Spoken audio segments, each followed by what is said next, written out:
और ये गोकुल गांव से लगा हुआ वन है जिसे बोलते हैं बृहद वन। भगवान कृष्ण ने प्रथम जो बाल लीला की इसी वन में की।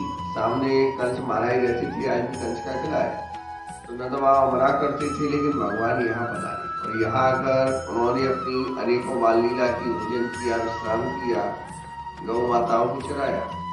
और भगवान के अवतार से पहले यहाँ दुर्वासा ऋषि जी ने 10,000 वर्ष तपस्या।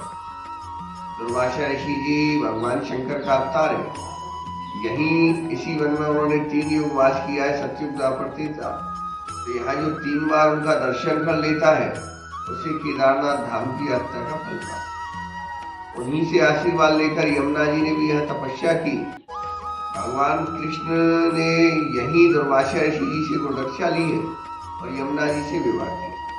जैसा कि भागवत जी में वर्णन आता है कि जब भगवान का अवतार हुआ तो सबसे पहले यमुना जी ने चरण छूकर उनसे वरदान प्राप्त किया।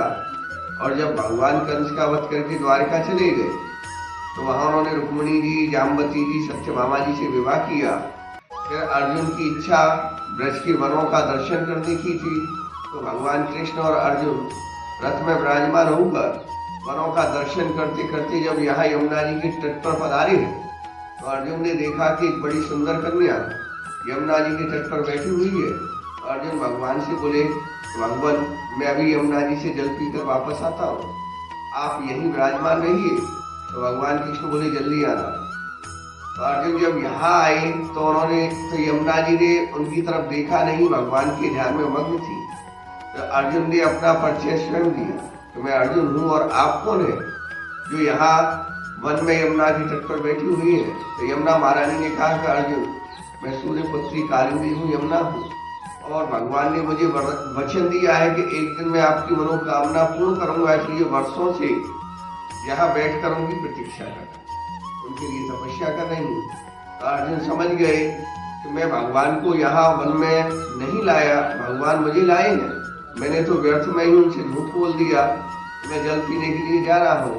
तो अर्जुन बोले कि महारानी आप यहीं बैठिए, मैं भी भगवान को लेकर आता हूँ। तो अर्जुन दौड़ कर गए, भगवान कृष्ण को रथ में से यहाँ लेकर आए और यहाँ यमुना जी ने भगवान के गले में वरमाला डाली। और जैसे ही भगवान कृष्ण के गले में यमुना जी ने वरमाला डाली है तो सारे देवता यहाँ प्रकट हो भगवान के विवाह की साक्षी के लिए। यमुना जी भगवान सूर्य की पुत्री है, तो भगवान सूर्य आए हैं यहाँ, दोनों भाई आए हैं यम और शनि।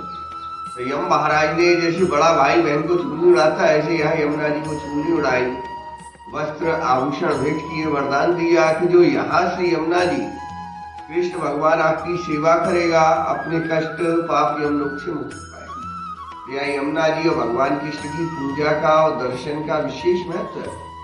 शनि महाराज जिस समय यहाँ पधारे हैं तो यमुना जी की सारी सखियां चिंतित हो गई कि शनि देवता यहाँ आ गए हैं। तो यमुना महारानी ने प्रार्थना की कि भैया आपकी कुदृष्टि के प्रभाव से यहाँ सब लोग चिंतित हैं।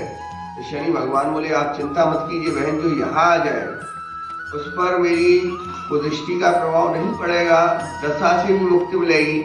जो यहाँ भगवान कृष्ण और आपकी सेवा करेगा, मेरा दर्शन करेगा, मेरे लिए दान करेगा। तो यही एक ऐसा स्थान है जहाँ शनि महाराज की दृष्टि का प्रभाव नहीं है और यमुना महारानी की कृपा से दशा से। बोले श्याम सुंदर श्याम।